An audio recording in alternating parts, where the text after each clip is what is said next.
Buenas tardes. Yo hoy tengo la misión de hablarles de la unión bancaria.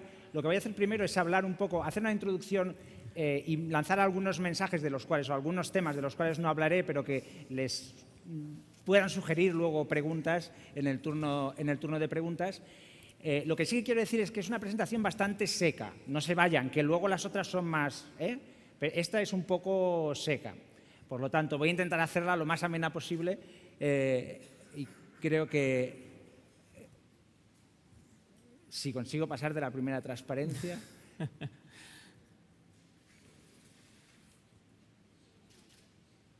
Bien. La introducción, como he dicho, son una serie de pinceladas sobre cosas que yo creo que son interesantes, en las cuales no me voy a parar en todas, ¿no?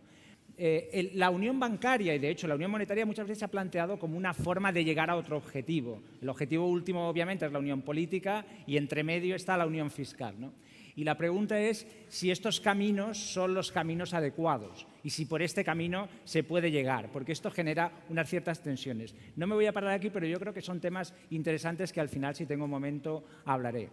Las cuestiones de la gobernanza, la complejidad de la gobernanza, el hecho de que las elecciones nacionales sean tan importantes para las decisiones que se toman en la Unión Europea, el hecho de que Comisión, Parlamento, Consejo a veces no estén en total sintonía, son cuestiones que son importantes pero que se van a tratar posteriormente y por lo tanto tampoco voy a centrarme en ellas, pero sí que creo que es importante tenerlas en cuenta para lo que voy a comentar sobre unión bancaria. Bien, y aquí sí que hay dos puntos que yo creo que son importantes. El primer punto es la cuestión de una cierta desconfianza entre los países. Desde el comienzo de la crisis, la Unión Europea y en general los países también de la Unión Europea han tenido que tomar muchas decisiones. Algunas de esas decisiones pertenecían a la Unión Europea fundamentalmente y, por lo tanto, se han creado una cierta serie de tensiones entre distintos países o distintas zonas, ¿no? El norte, el sur, siempre se habla de esta manera. La solución que muchos dicen, y probablemente esta es la solución correcta, es los problemas tienen una solución que se llama más Europa. Más Europa. Y yo creo que aquí todos estaríamos de acuerdo en que esa es la solución, más Europa. ¿Cuál es el problema? El problema es que después de decir que la solución es más Europa, decimos que cuando nuestros jóvenes universitarios se van a Alemania, están emigrando. Oiga, no, es que y esta es como la migración de los años 60. Bueno, los años 60, que yo recuerde, nosotros no estábamos en la Unión Europea. Y cuando nuestros universitarios se van a Alemania a trabajar o se van a Holanda, ¿cuál es el problema? ¿Es que hay alguna diferencia entre que vayan de Madrid a Sevilla o Barcelona que vayan a Alemania? Ninguna diferencia, ¿no? Para mí es lo mismo. Están aquí, no tienen por ahora trabajo, están en una situación, puede ser de desempleo, en una situación donde psicológicamente se encuentran pues, frustrados, no encuentran trabajo, han estado estudiando, etcétera. Pues que se vayan a Alemania o Holanda. ¿Cuál es el problema? Pues esto se puede decir una cosa detrás de otra. Se puede decir, la solución es más Europa, pero nuestros titulados no se pueden ir a Alemania porque es la migración, perdemos capital humano y tal. No pensamos en la Unión Europea aún. Tenemos estas contradicciones. Otra cuestión que yo creo que es importante también es contradicciones sistémicas sobre cómo funcionan las cosas, ¿no? Decimos, los mercados están, en el caso español sin ninguna duda, ¿no? Los mercados nos están condicionando, los mercados dominan la democracia, etcétera. Bueno, entonces la Unión Europea dice, no, vamos a ver, los déficits estructurales tienen que tener un límite, esto tiene que ser constitucional, etcétera. Y cuando se hace esto se dice, los mercados imponen un cambio en la Constitución. Oiga, vamos a ver, o es una cosa o es la otra. Las dos cosas a la vez no pueden ser. Si los mercados, porque tienes mucha deuda, porque has tenido mucho déficit en el pasado y has acumulado mucha deuda, si los mercados te están imponiendo unos tipos de interés muy altos, ¿sabes cuál es la forma de librarte de los mercados? No tener deuda. Y para eso lo que tienes que tener es un déficit estructural bajo. Por lo tanto, es o una cosa o la otra. No puede estar en contra de las dos cosas. Los mercados no pueden ser a la vez la causa de las dos cosas, del fin de la democracia, ¿vale? Por lo tanto, todas estas contradicciones sistémicas, por ejemplo, otro ejemplo, Alemania, los países del sur no quieren mutualizar la deuda, etcétera, etcétera. Oiga, Alemania ha aportado durante todos estos años una proporción muy elevada de los fondos estructurales que ha recibido España. España ha recibido en torno al 1% del PIB en fondos estructurales, ¿vale? Cuando yo entro en mi universidad, ahí hay una placa que dice edificio financiado por el FEDER. Pero cuando ese joven se va a Alemania a trabajar y dice, ¡ay, hemos perdido que todo lo que hemos invertido! Ojo, la sociedad española ha invertido mucho, pero oiga, es que este edificio se ha construido con fondos FEDER. Ahí está la placa que lo dice. Por lo tanto, hay contradicciones que son propias de una situación de unos países que se están empezando a conocer, digamos. Es un matrimonio reciente, estamos empezando a conocernos, todos tenemos nuestras cosas, como sucede en cualquier matrimonio, y tenemos que ir avanzando, bueno, pues a veces a trompicones, pero sin llegar a divorciarnos. Bien. Y ahora ya paso, después de esta introducción, un poco a hablar de la cuestión fundamental, que es la cuestión de la unión bancaria, de lo que yo tenía que hablar, digamos, que es la cuestión de la unión bancaria, si consigo ir pasando esta transparencia que ya la he contado, y esta que no quiero contarla, porque ya no me da tiempo. Bien, la unión bancaria. Básicamente, la justificación de la unión bancaria son esta serie de cosas. La primera es la cuestión de la fragmentación financiera. En unos países, Alemania, las pymes y las empresas se financian mucho más barato que España. La segunda cuestión es el llamado bucle diabólico, que yo en las preguntas, si alguien me pregunta sobre esto, sí que me gustaría hablar, ahora no me voy a parar. Que, no, digamos, es diabólico hasta cierto punto. Es este que dice, si los bancos acaban cogiendo la deuda de los estados, entonces cuando el estado le va peor y tiene más déficit, esa deuda se devalúa, entonces los bancos empeoran, entonces hay que inyectarles, entonces necesitamos más deuda, entonces hay que metérsela a los bancos, etcétera, etcétera. Bien, yo les hablaré del bucle angelical, que es otro bucle distinto, no es el mismo. Es necesario reducir el coste que pueden tener los problemas bancarios sobre el contribuyente. Bien, hay también que acabar con la posibilidad de arbitraje regulatorio entre jurisdicciones. Esto antes no era un problema en la Unión Europea, ahora puede ser un problema. De hecho, hay situaciones en las cuales se ha producido.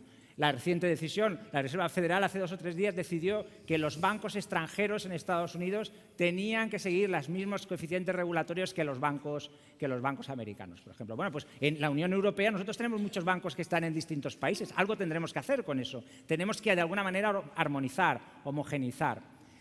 Lo que sucede es que tenemos también que evitar decisiones inconsistentes. Por lo tanto, la unión bancaria intenta evitar decisiones inconsistentes como, por ejemplo, en el rescate de Chipre, que en algún momento estuvo sobre la mesa que los depositantes de menos de 100.000 euros pudieran perder sus fondos. Esto no puede ser, porque hay una normativa de la Unión Europea que dice que esto no puede ser. Tenemos que aclararlo, tenemos que tenerlo claro. Cambio la prioridad de los deudores en los bancos. Exactamente lo mismo. En Irlanda se hizo una cosa muy rara. Se hizo una cosa muy rara que no se debe hacer. Bien, como yo vengo del mundo de la academia, pues les he hecho aquí un gráfico con los distintos problemas que han surgido y les voy a decir dónde la Unión Europea ha ido cortando esta serie de incentivos perversos durante estos años. ¿Vale? Este es el sistema, digamos, el sector financiero y sobre todo relacionado con toda la cuestión hipotecaria. Y aquí tenemos una serie de flechas. Todas estas flechas son incentivos perversos de los distintos agentes. En primer lugar, las familias. Las familias no es que tengan incentivos perversos, pero sí que son muchas veces muy optimistas. Por ejemplo, las familias españolas en el año 2005 pensaban que el precio de la vivienda subiría al 25% durante los próximos 10 años. Pero si tú les preguntabas, ¿crees que ahora está sobrevalorado? El 95% decía sí, el precio de la vivienda está sobrevalorado. Una de dos, o son esquizofrénicos, que yo no lo creo, o son muy optimistas sobre qué va a pasar con el futuro y que a ellos no tendrán el problema de luego venderla a un valor más bajo. En Estados Unidos, todas las familias tenían incentivo a comprar. ¿Por qué? Porque en la mayoría de los estados, en los estados grandes, hay dación en pago. Quiere decir, yo compro. Si mañana no puedo pagar, devuelvo las llaves y se acabó. Ahora, si el precio sube, hago una ganancia de capital. Por lo tanto, aquí la estrategia dominante es siempre comprar. Claro, los bancos, que son los profesionales de esto, tendrían que haber dicho, sí, usted querrá comprar, pero vamos a ver, yo tengo que también cuidar por usted, por su seguridad financiera. Yo no quiero quebrarle a usted y, por lo tanto, voy a ver si su capacidad financiera es suficiente para poder hacer eso. Problema, los bancos tenemos todo tipo de incentivos perversos que van desde los consejeros o que iban desde el consejero delegado hasta el último vendedor de hipotecas basura en Estados Unidos. Y muchos de esos incentivos eran, pues, por ejemplo, el director de una sucursal tenía un objetivo en función del volumen de crédito, independientemente de la calidad del crédito, pues a generar crédito. El consejero delegado tiene un incentivo por los beneficios, pues a generar todo el crédito posible, porque más crédito con el mismo diferencial, más beneficios, ¿no? Bien, los bancos en Estados Unidos, por ejemplo, ¿qué hacían? Mucho de ese crédito lo empaquetaban y lo vendían en el mercado. Y eso lo vendían en el mercado a unos precios que básicamente señalaban las agencias de rating. En el sector hay este dicho que dice: siempre hay una forma de empaquetarlo en 6 bloques que te da una AAA, siempre. Por lo tanto, siempre había algún AAA y se emitían estos bonos. Y a partir de ahí habían unos inversores que compraban o bien directamente los bonos o bien compraban derivados sobre los bonos, CDOs, CDOs cuadrados, CDS, bueno, distintos activos financieros. En el caso español saben que esto no funciona exactamente de la misma manera, pero la estructura es bastante similar. En el caso español, el Banco de España no permite, bueno, si tú quieres sacar una SPV fuera, el Banco de España te obligará a integrarlo otra vez dentro de tu balance, por lo tanto no tiene ningún beneficio el intentar sacar fuera esos créditos empaquetados. Pero aquí el papel de las agencias de calificación lo jugaron las sociedades de tasación. Las sociedades de tasación tuvieron un mecanismo de sobretasación espectacular, que nosotros hemos descrito en bastantes trabajos, que llevó a una situación donde, bueno, parecía que todas las viviendas estaban con unos créditos sobre valor muy bajos, se podían empaquetar como cédulas y se colocaban a inversores, muchos de ellos alemanes. Bien, ¿cuál es la solución a todo esto? La solución a todo esto es básicamente la unión bancaria. La unión bancaria normalmente se habla de la unión bancaria como estos 3 puntos de aquí: el mecanismo único de supervisión, el mecanismo único de resolución y el fondo de garantía de depósitos. Hay otro punto que ya está en vigor y que yo creo que es más importante, que es el conocido como Single Rule Book, que es tener una regulación, ahora sí, común para todos. Y es tan importante que no solamente es una directiva, sino que hay una parte que es regulación, quiere decir, no tiene que transponerse, automáticamente se aplica. ¿Vale? Es tan importante ese punto que hay una regulación directamente aplicable. Bien, además de eso, hay otras cosas que están en marcha. No hemos llegado al final, pero están en marcha. La reforma estructural. ¿Qué hacemos con los bancos que son demasiado grandes para dejarlos caer? Pues hay que hacer una reforma estructural. La reforma estructural pues, puede suponer trocear bancos, puede suponer impedirles que puedan hacer actividades de trading en activos financieros por cuenta propia. Hay distintos mecanismos. En la Unión Europea tenemos el informe Liikanen, que es el que nos ha indicado un poco cuáles son las formas en las cuales podríamos separar lo que es los depósitos, la parte del banco que tiene que ver con los depósitos, que es lo que está protegido, de la otra parte que, digamos, tendría que estar separada por una especie de muralla, ¿no? Y por otra parte está el MiFID también. Y el MiFID son básicamente mecanismos de transparencia, protección de inversores, etc. Bien, cada uno de estos puntos está a un distinto nivel de desarrollo en estos momentos. El CRD4, los requisitos regulatorios de capital están ya vigentes desde el día 1. El mecanismo único de supervisión y el papel del Banco Central Europeo, que si luego me hacen alguna pregunta, me gusta mucho hablar del Banco Central Europeo, no tengo tiempo ahora, pero sí que me gustará hablar del Banco Central Europeo porque no pienso lo mismo que lo que normalmente ustedes oyen por ahí. Hay una resolución del Parlamento de 12 de septiembre y el Banco Central Europeo, después de que haga todo el assessment de la calidad de los activos, de los riesgos, etcétera, de los bancos que va a supervisar, en otoño, antes del 4 de noviembre, esto tendría que estar ya en funcionamiento. El mecanismo único de resolución va un poco más retrasado, pero parece ser que hay alguna posibilidad de que suceda antes de las elecciones. Hay alguna posibilidad, esta mañana... bueno, habían bastantes posibilidades, todo el mundo está muy optimista sobre este tema, yo no lo tengo tan claro, pero sí que mi deseo sería que fuera así. El Fondo de Garantía de Depósito Europeo, hay una revisión de la directiva, pero eso está un poco más lejos, Esto está un poco más lejos. Bien, ¿cómo ayuda esto a resolver? Y luego está pues, el tema de la reforma estructural, que hay una propuesta adoptada el 29 de enero sobre este punto, el MiFID II, que hay un acuerdo del 1 de enero, y luego la regulación sobre las agencias de rating, que es de mayo. ¿Cómo afecta esto al esquema que les he enseñado antes? ¿Cómo resuelve esto los problemas? Y esto me lo voy a saltar porque obviamente ya no voy a tener tiempo. Pero déjenme que vaya a la misma transparencia que hemos visto antes y les diga cómo la Unión Europea va a ir cortando todas estas cadenas de incentivos perversos o cuál es la idea.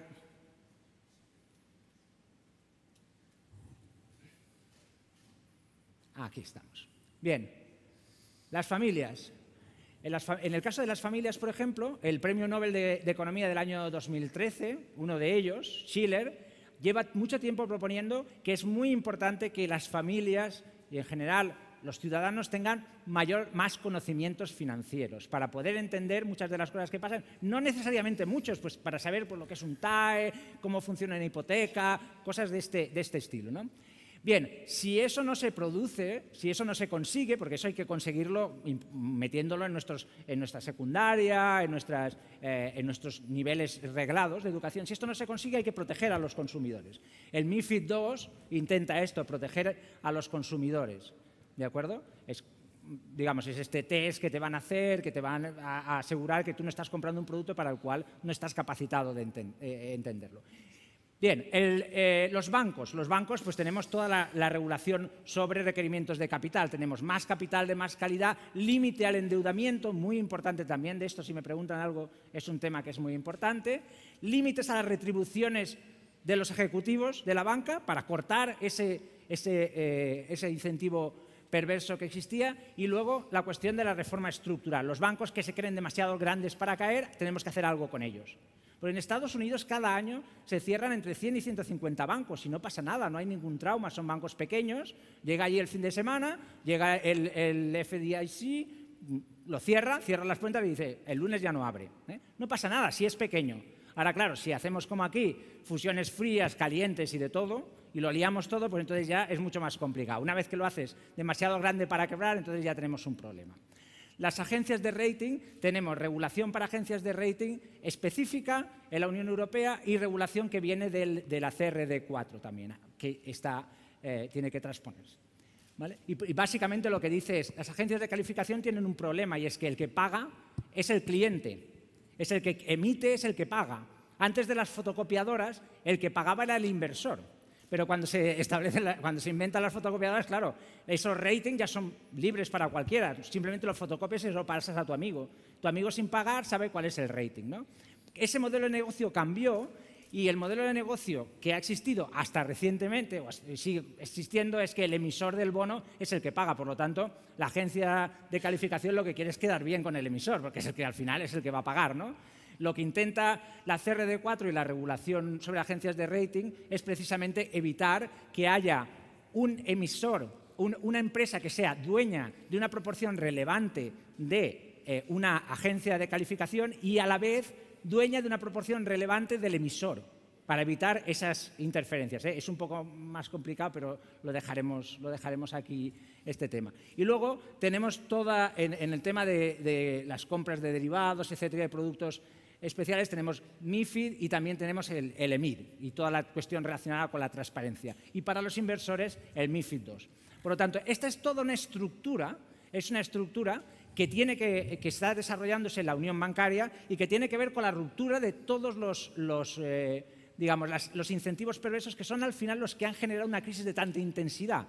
Si no hubieran habido tantos incentivos perversos, la crisis habría tenido mucha menos intensidad. Aquí el problema es que casi nada, estoy intentando ir para atrás, no para adelante, no lo consigo, quería volver aquí. La unión bancaria está afectando en lo que yo llamo 4 pilares, no son 3, son 4 pilares, está afectando a cada uno de los incentivos perversos que existen en estas líneas, incluida el regulador. El regulador también tuvo bastantes incentivos perversos, sobre todo en Estados Unidos y en otros países, con el tema de hacer una sociedad donde todo el mundo sea propietario, ¿no? Y esto políticamente pues es bastante rentable, pero al final, si la gente no puede pagarlo, pues lo que haces es que aumentas la tasa de propietarios mucho, como pasó en Estados Unidos, del 64% al 69%, y cuando acaba la recesión has vuelto otra vez al 64%, y entre medio has quebrado un montón de familias, ¿no? Eso hay que evitarlo. El supervisor único, la regulación común y el mecanismo de resolución puede conseguir ese efecto, y el regulador es el que tiene que imponer esos efectos sobre bancos que a lo mejor son demasiado grandes para quebrar o bancos pequeños que hay que resolver. ¿De acuerdo? Porque no pasa nada por resolver un banco. No es ningún trauma, si es pequeño, no es ningún trauma. Como conclusión, unión bancaria y unión fiscal, ¿qué es antes, la gallina o el huevo? Vamos a intentar ir por la unión bancaria o la unión fiscal. Como siempre, ya lo intentamos con la unión monetaria, ahora la unión monetaria más la unión bancaria, vamos a ver si llegamos a la unión fiscal. Es necesario clarificar y homogeneizar las actuaciones frente a las crisis bancarias en la Unión Europea y eso es lo que hace precisamente lo que intenta hacer la Unión Bancaria, toda la regulación en torno a la Unión Bancaria. Y el avance de la unión bancaria puede resolver muchos incentivos perversos en el sector financiero y, por lo tanto, proteger de alguna manera al sector financiero de una situación como la vivida en los últimos años, que ha sido de una intensidad muy superior a la que habría sido si todo ese esquema de incentivos perversos no hubiera funcionado de esa manera, si los incentivos hubieran tenido cortafuegos, digamos, estuvieran bien regulados y, por lo tanto, bien acotados. Y yo creo que con esto acabo.